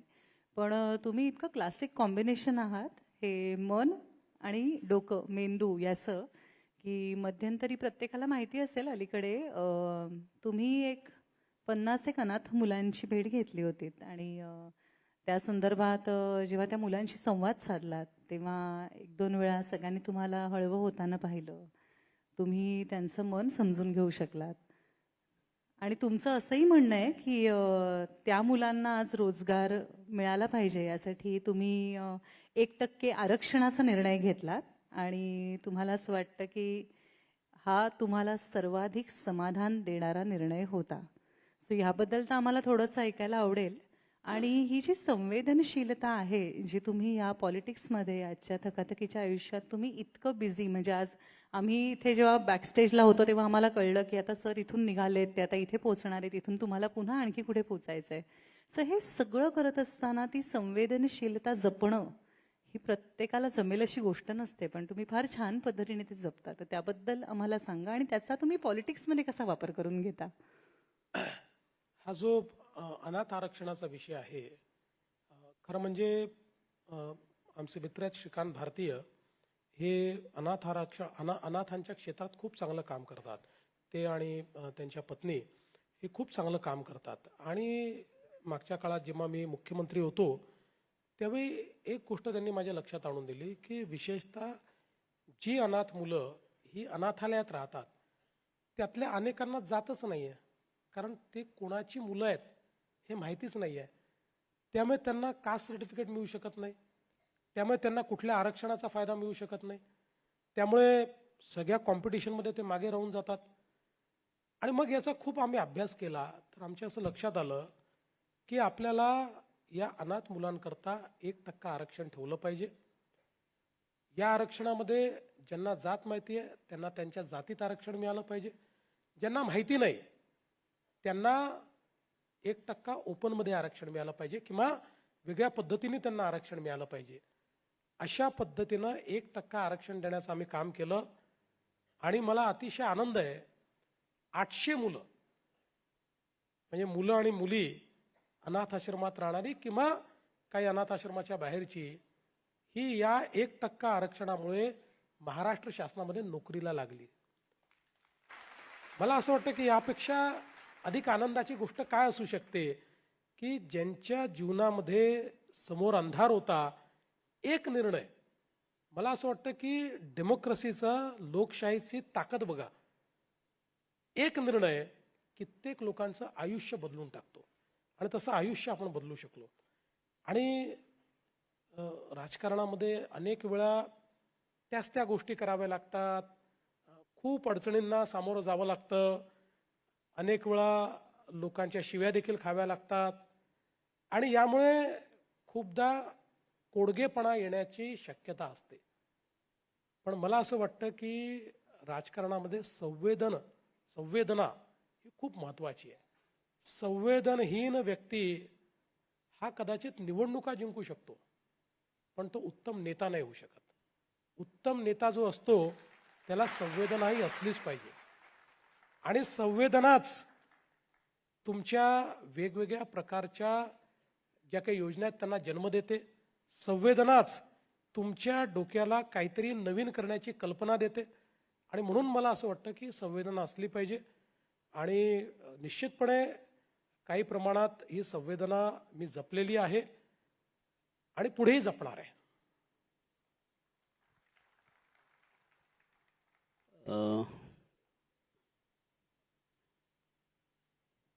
पाणी प्यावंच लागेल तुम्हाला, कारण का पुढचा प्रश्न फारच एखाद वेळेला ठाणेकरांनी पाणी पाजलंच आहे मला. नाही नाही सर, मी ठाण्यात गेले 50 वर्ष वर्तमानपत्र काढतोय आणि ठाणे महापालिकेच्या स्थापनेपासून त्या सर्व निवडणुका मला बघायचं भाग्य मिळालं. त्याच्यामुळे ठाण्यात जे आता 2-3 निवडक पत्रकार आहेत त्यातला मी एक आहे की ज्यांनी सर्व निवडणुका पाहिल्या आणि या सर्व निवडणुकांमधलं एक एक इव्होल्युशन, ट्रान्झिशन सगळं पाहिलं, सगळं राजकारण पाहून झालं. ठाण्याच्या निवडणुकीच्या संदर्भात आणि खास करून भारतीय जनता पक्षाच्या संदर्भात भारतीय जनता पक्षाच्या कार्यकर्त्यांच्या मनातला प्रश्न आहे तो मी विचारतोय. त्यांचा प्रतिनिधी म्हणून, मी पक्षाचा नाहीये तुमच्या, पण माझ्याकडे ज्या येतात गोष्टी त्याच्या आधारे की शिवसेनेबद्दल मगापासून तुम्ही एकनाथ शिंदेंचा बरेचदा उल्लेख केलात आणि तुमचे आणि त्यांचे संबंध अतिशय सौहार्दाचे आहेत, त्याच्याबद्दल पण वाद नाही. म्हणजे तुम्ही तुमचं वेगळं काहीतरी केमिस्ट्री आहे हे सगळ्यांना समजलेलं आहे. असं असताना ठाण्यामध्ये भारतीय जनता पक्षाच्या कार्यकर्त्यांची अशी इच्छा होती की आपण स्वतंत्रपणे निवडणूक लढवावी. परंतु तुम्ही बहुतेक एकनाथ शिंदेंचं तुमचं इतकं छान ट्युनिंग आणि प्रेम आहे की मुंबईत जो हट्ट तुम्ही ठेवला होता तो तुम्ही ठाण्यात सोडून दिला. तर आज सांगून टाका हे नेमकं काय झालं, कसं झालं. कारण की तुमच्या एखाद्या वेळेला आता 24 नगरसेवक आहेत, मला वाटतं तुमचे नगरसेवक वाढण्याची शक्यता होती, अशी कार्यकर्त्यांची भावना आहे. त्यांना तुम्ही कशी समजूत घालायला? एक गोष्ट खरी आहे की ठाण्याचे जे आमचे पदाधिकारी कार्यकर्ते सगळे होते, या सगळ्यांची इच्छा होती की आपण स्वतंत्रपणे लढावं. कारण शेवटी बघा, ही जी निवडणूक आहे ही एक प्रकारे 10 वर्षानंतर आलेली निवडणूक आहे. प्रत्येक जी निवडणूक असते त्या निवडणुकीनंतर एक पिढी तयार होते. 17च्या निवडणुकीनंतर एक पिढी तयार झाली. 22च्या निवडणुकीकरता, पण 22ला निवडणूकच झाली नाही. 22च्या नंतर एक अजून पिढी तयार झाली. त्यामुळे 2 पिढ्या एकत्रितपणे निवडणुकीला सामोऱ्या चालल्यात प्रत्येक पक्षामध्ये. आणि मग अशा परिस्थितीमध्ये आपण जर या ठिकाणी युती केली तर आपल्या कार्यकर्त्यांना न्याय देता येणार नाही, त्यांना लढवता येणार नाही. आणि शेवटी आज भारतीय जनता पक्ष हा एक प्रमुख पक्ष आहे. ठाण्यामध्येही वर्षानुवर्ष या ठिकाणी शिवसेना आम्ही युतीत लढलो. ठाण्यामध्ये शिवसेना एक बलशाली पक्ष म्हणून त्या ठिकाणी राहिला. पण आमच्या लोकांना असं वाटत होतं की आपली शक्ती आता वाढलेली आहे, आपण जास्त नगरसेवक आणू शकतो, त्यामुळे आपण या ठिकाणी स्वतंत्रपणे लढलं पाहिजे. पण मी त्याकरता आग्रह धरला. आमचे अध्यक्ष रवी चव्हाणजी यांनी देखील आग्रह धरला आणि आम्ही सगळ्यांनी सांगितलं की आपण असं आहे की आता या नवीन परिस्थितीमध्ये ज्यावेळी जी काही बाळासाहेबांची शिवसेना आहे, ही शिवसेना आणि त्याचं नेतृत्व हे शिंदे साहेबांकडे आलेलं आहे, ती शिवसेना ते चालवत आहेत. अशा परिस्थितीमध्ये आपण केवळ या छोट्या कारणाकरता वेगळे लढलो तरी सत्ता आली असती, पण त्यातनं कुठेतरी आपली मनं दुखावतील, त्यातनं कुठेतरी म्हणजे आज ठाण्यासारख्या शहरामध्ये जे बाळासाहेबांचं आवडतं शहर होतं, या शहरामध्ये अशा पद्धतीचं वाद विवाद सगळं होणं हे काही योग्य नाही आहे. त्यामुळे आवश्यकता पडली तर आपण थोडी पडती बाजू घेऊ, कमी जागा आपण घेऊ, पण आपण अलायन्समध्ये लढू. आणि मी आमच्या इथल्या टीमचे आभार मानेन की मी सांगितल्यानंतर आणि रवीजींनी सांगितल्यानंतर त्यांनी त्याला मान्यता दिली. आम्ही कमी जागा घेतल्या, आज आम्ही सोबत लढतो आहोत. पण मला हे निश्चितपणे माहिती आहे की आमचा हा निर्णय बरोबर आहे. मुंबईतही आमचा निर्णय बरोबर होता. आणि विशेषतः जर आपण कल्याण डोंबिवलीचा विचार केला तर त्याही ठिकाणी आमची अडचण होती की त्या ठिकाणी आम्ही मोठा पक्ष झालो आहोत, मजबूत पक्ष झालो आहोत. त्या ठिकाणी ज्यावेळेस वाटपाची वेळ आली, सीट वाटपाची, तर आम्हाला अधिक सीटा हव्या होत्या, कारण आमचं मत असं होतं की आम्ही आता मोठा पक्ष आहोत. पण मागच्या निवडणुकीमध्ये शिवसेनेचे जास्त लोक निवडून आले होते, नंतर काही लोक त्यांनी घेतले होते. त्यामुळे आम्हाला तिथेही कमी जागा या घ्याव्या लागतील अशी परिस्थिती आली. अर्थात रवीजी स्वतःच तिथले असल्यामुळे रवीजींनी सगळ्यांना समजावून सांगितलं आणि आम्ही पडती बाजू घेतली. आम्ही म्हटलं की एखादी सीट येते नाही येत, सगळ्या सीटा काय आपल्या निवडून येत नाहीत, त्यामुळे केवळ 5-10 सीटा जास्त निवडून आणायच्या आहेत. एवढ्या करता अट्टहास न करता आपण गुण्यागोविंदाने या सगळ्या MMR रिजनमध्ये जिथे जिथे शक्य आहे त्या त्या ठिकाणी आपण एकत्रित येऊ आणि त्या पद्धतीनं कल्याण डोंबिवलीमध्ये देखील आम्ही एकत्रित आलो. आम्हाला कमी जागा घ्याव्या लागल्या, आम्हाला 56 जागा घ्याव्या लागल्या, त्यांना 65 जागा त्या ठिकाणी मिळाल्या, पण काही हरकत नाही, तरी देखील आम्ही हा निर्णय घेतला. आणि म्हणून कार्यकर्त्यांची ही नेहमी इच्छा असतेच, पण परिस्थिती पाहून नेत्यांना निर्णय घ्यायचा असतो.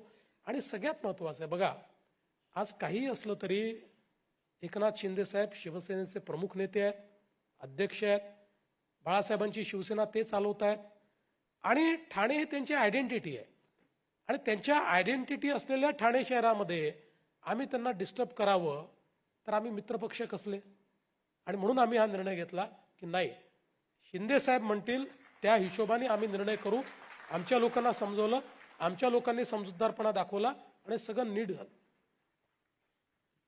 मला असं वाटतं की हा एक प्रश्न जो होता त्याचं तुम्ही इतकं छान उत्तर द्याल मलाही कल्पना होती आणि ते पटण्यासारखं सुद्धा आहे. परंतु आता सध्या राजकारण ब्रँडचं झालेलं आहे.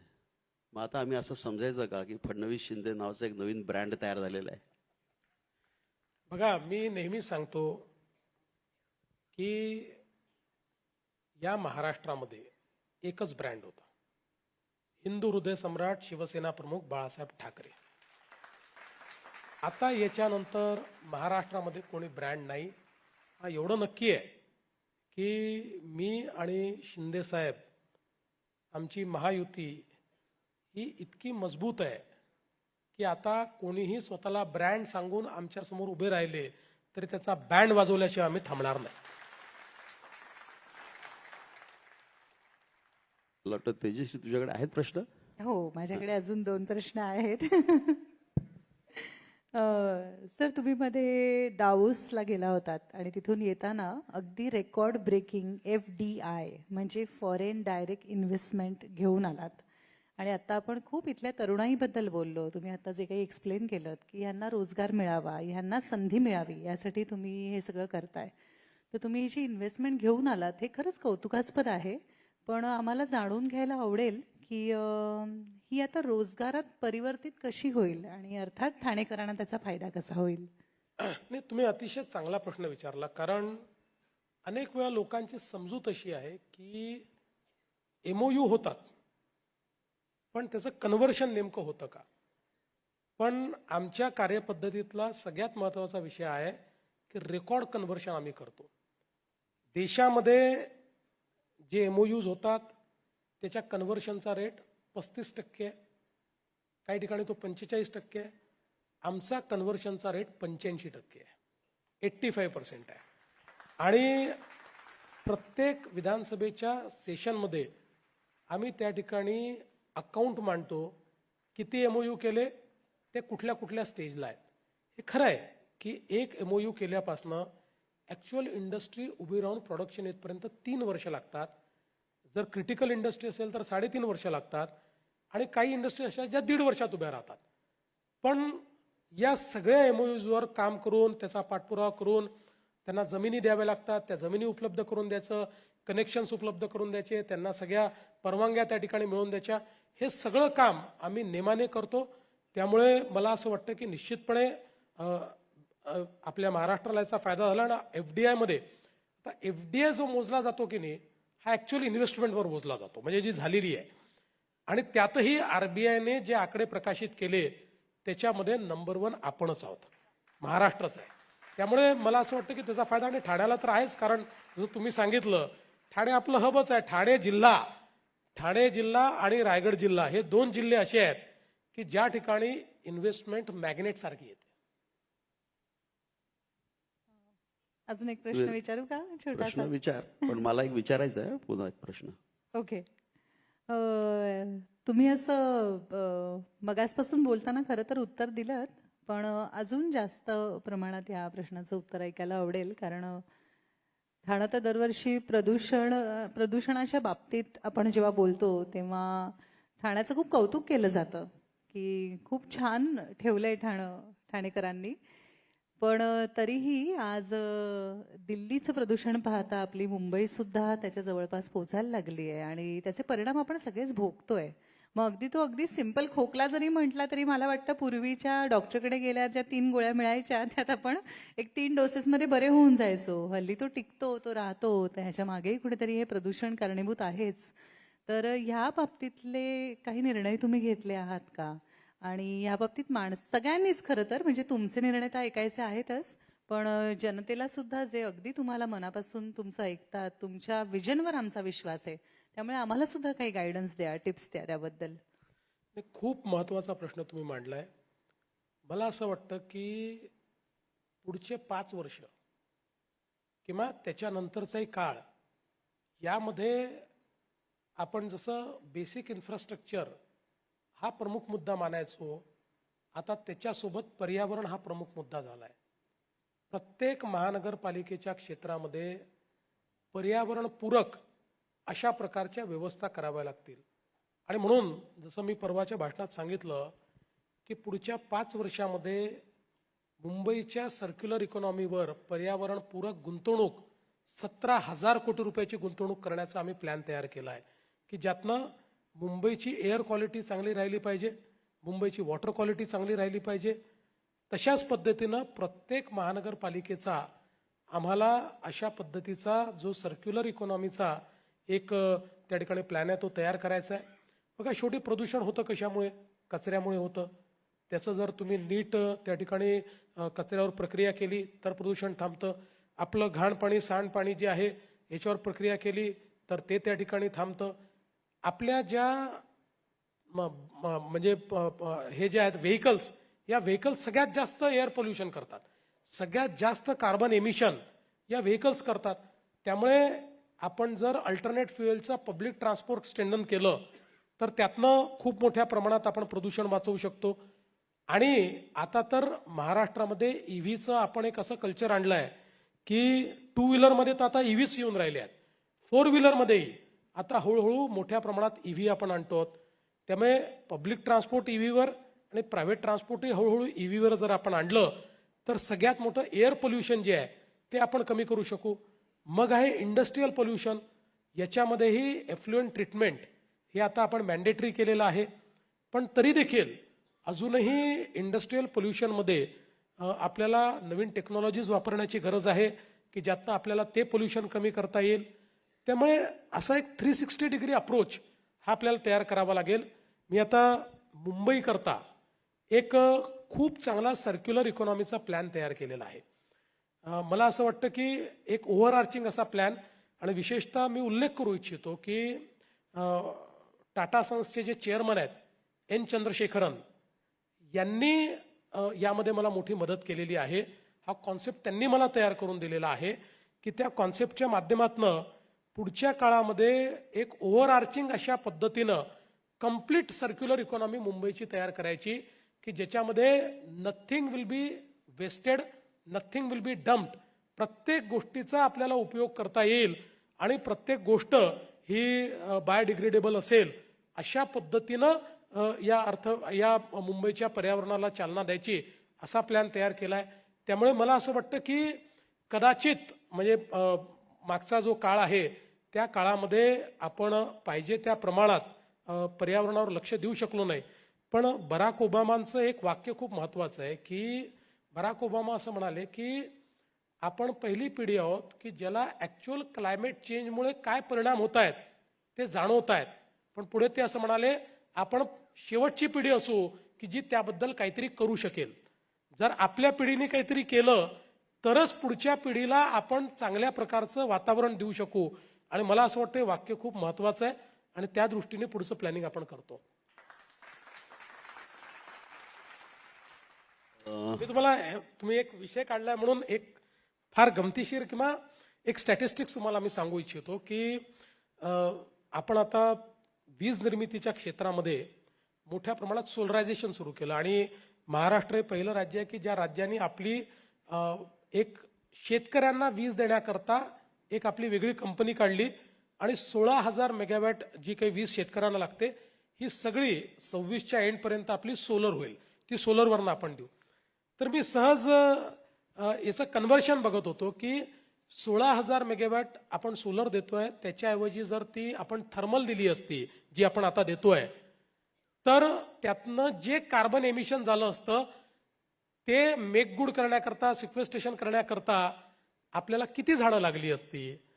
याचा ज्यावेळेस मी हिशोब काढला तर 16,000 मेगावॅट करता 350 कोटी झाडं लागली असती. 350 कोटी म्हणजे हे 16,000 मेगावॅट आपण या ठिकाणी जे सोलर जनरेशन करतोय त्यामुळे 350 कोटी झाडांचं कार्बन सिक्वेस्टेशन हे आपण या एका प्रकल्पामधनं करतोय. मला असं वाटतं की अशा पद्धतीनं आपल्याला पुढच्या काळामध्ये मोजून मापून पर्यावरणाचा विचार करावा लागेल. मला असं वाटतं की उशीर व्हायला लागला आणि तुम्हाला जायचं आहे, त्यामुळे मी हिला आता विनंती करतो, काहीतरी रॅपिड फायर तिने काहीतरी बनवले तुमच्यासाठी. रॅपिड फायर क्वेश्चन्स आपण घेऊ. Rapid fire is very rapid, पटकन होऊन जाईल. एक छान आणि खूप मोठ्या विषयांवर आणि सिरियस आपण चर्चा केलेली आहे. पण आता तुमची एक छान आणि अशी मिश्किल मजेशीर बाजू पण लोकांना थोडीशी माहीत असावी, जी माहीत आहेच खरं तर. पण त्यासाठी मी तुम्हाला आता काही प्रश्न विचारते, पटापट उत्तरं द्या. तुम्हाला लॉंग ड्राईव्ह आवडतं का? आणि ठाण्यापर्यंत तुम्ही गाडी चालवत आलायत का? मला लॉंग ड्राईव्ह फार आवडतं. मला ड्रायव्हिंग हे माझं पॅशन आहे. दिवसा मला ड्रायव्हिंग करता येत नाही, त्यामुळे मी रात्री ड्रायव्हिंग करतो. रात्री 12 वाजता निघतो, 3 वाजेपर्यंत ड्रायव्हिंग करतो. कोणी एखादा मित्र नवीन गाडी घेऊन आला तर त्याला बोलवतो, त्याची नवीन गाडी चालवतो आणि मी ठाण्यापर्यंत, पनवेलपर्यंत सगळीकडे. पुढच्या महिन्यात नवीन गाडी घेणार आहे. गाडी घेतल्याबरोबर मला सांगा, कारण सगळ्या गाड्या मला फार चालवायला आवडतात. त्यामुळे अनेक वेळा ठाणेकरांना माहित नसेल पण मी ठाण्याहून पास होत असतो रात्री, मध्यरात्री 2 वाजता, 1:30 वाजता. त्या पण मग ठिकाणी अशा वेळेला पोलिसांनी सलाम केला कुठली नाही सेक- वगैरे वगैरे तर काही कुठली सिक्युरिटी त्रास होत नाही काही? नाही, कुठली सिक्युरिटी घेत नाही. खूपदा असं होतं की पोलीस थांबवतात गाडी आणि ते ब्रेथ अॅनलायझर वगैरे घेऊन माझ्या पुढे येतात आणि मग मला पाहून एकदम त्यांना असं वाटतं हे कुठनं आले असं त्यांना वाटतं. असं खूप वेळा होतं. पण मला खूप पॅशन आहे, मला driving is my passion. Okay. हल्ली एआय प्रकरण खूपच गाजलेलं आहे. तर हा खूप असा मजेशीर प्रश्न आहे. कोणत्या पक्षातून तुमच्याकडे नेते येत आहेत हे तुम्ही एआयला विचारलेत का कधी? हे काही एआयला आम्ही विचारलेलं नाही, कारण नेत्यांचा इंटेलिजन्स एआय पेक्षा जास्त आहे. त्यामुळे अनेक नेत्यांना हवेचं रुख कुठे आहे हे बरोबर समजतं आणि ते आमच्याकडे येतात. पण तुम्हाला एक गंमत सांगतो की ज्यावेळी आमचं मंत्रिमंडळ बनायचं होतं आणि मध्ये काही दिवस होते, तर ते दिवस असे असतात की ज्यावेळेस फारसं काम नसतं, तर आमच्या आशिष शेलार आम्ही बसलो होतो आणि एक सहज आर्टिफिशियल इंटेलिजन्सला एक प्रॉम्प्ट दिला की महाराष्ट्राचं नवीन मंत्रिमंडळ बनवून दाखवा. आणि इतकं सुंदर मंत्रिमंडळ बनवून आलं, म्हणजे जे मंत्रिमंडळ बनलेलं आहे त्यातलं समजून घ्या 70% अगदी तशाच्या तसं मंत्रिमंडळ हे त्यातनं बनून आलं. त्यामुळे अशी गंमत ही आम्ही नक्की करून पाहिली होती. आता मला माहिती आहे तुम्ही आमच्या क्षेत्राकडे पण खूप लक्ष ठेवून असता, तुम्ही आमच्या कलाकारांची दखल घेता, आमचे प्रश्न सोडवता. पण हे सगळं काम करताना थोडी क्षणभर विश्रांती असं म्हणून तुम्हाला असं वेबसिरीज वगैरे बघायला मिळतात का? रिसेंटली कुठली वेबसिरीज पाहिली आहेत? नाही, मला वेबसिरीज पाहायला आवडतात, पण आता मी वेबसिरीज पाहत नाहीये. आता इंडियन आयडल चालू आहे आणि ते मला फार मनापासून आवडतं.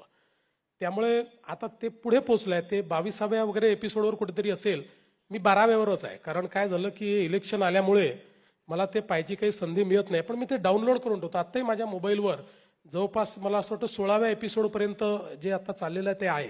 त्यामुळे जिथे विमानामध्ये संधी मिळेल किंवा जेव्हा रात्रीला संधी मिळेल त्यावेळेस ते मी पाहत असतो. तर सध्या मी जोपर्यंत इंडियन आयडलचा हा मला वाटतं 16वा सीझन आहे, तो सीझन जोपर्यंत पूर्ण होत नाही तोपर्यंत वेब सिरीजवर मी जाणार नाही. Wow wow wow. आता हा प्रश्न मी लिहिला नाहीये, पण एक थोडीशी माहिती काढली आम्ही आणि आम्हाला माहिती आहे की तुम्हाला गाण्याबद्दल प्रचंड प्रेम आहे आणि 3000 पेक्षा जास्त गाणी पाठ आहेत.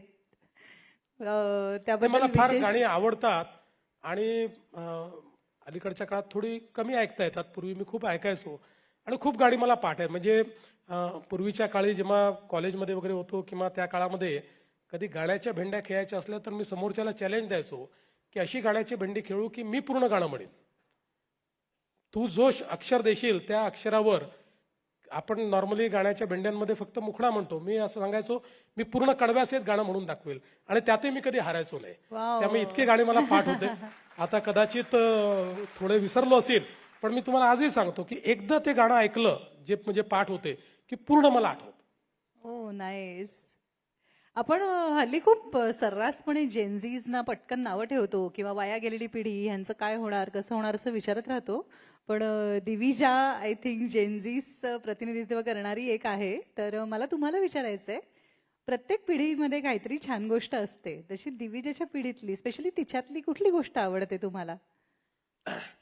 पहिल्यांदा तर मी तुम्हाला सांगतो की दिविजामध्ये जे अंडरस्टँडिंग आहे हे मला देखील, म्हणजे मी त्या वयाचा असताना मला तेवढं अंडरस्टँडिंग होतं का असं मी जर स्वतःला विचारलं तर मला त्याचं उत्तर नाही मिळतं. पण त्याहीपेक्षा अतिशय, म्हणजे आता ती 11वीमध्ये आहे, पण अतिशय बॅलन्स्ड अशा प्रकारचं तिचं संपूर्ण नेचर आहे. आणि मला सगळ्यात जास्त काय आवडतं, तीही म्हणजे तिच्या वयाच्या मुलांसोबत जे काही त्या ठिकाणी समजा एखाद्या पार्टीला जायचं तर पार्टीला जात असेल किंवा कुठे पिकनिकला जायचं असेल कुठे, ते सगळं करते. पण एक गोष्ट निश्चित आहे की रोज सकाळी उठल्यानंतर आणि रोज रात्री झोपायच्या आधी ती कृष्ण भक्त आहे. ती कृष्णाची भक्ती केल्याशिवाय कधीच झोपत नाही आणि उठल्यानंतर कृष्णाची त्या ठिकाणी एक प्रकारे आराधना केल्याशिवाय ती शाळेत जात नाही. दुसरं, तिला एक जे मला म्हणजे तिच्यातलं आवडलं ते म्हणजे तिने खूप आधी, म्हणजे जवळपास 8व्या-9व्या वर्षी गीतेचा अभ्यास चालू केला आणि गीतेवर तिने त्याच्यानंतर आमच्या मागे लागून तिने एक गीतेवर क्लास लावला की मला गीता पूर्ण समजून घ्यायची आहे.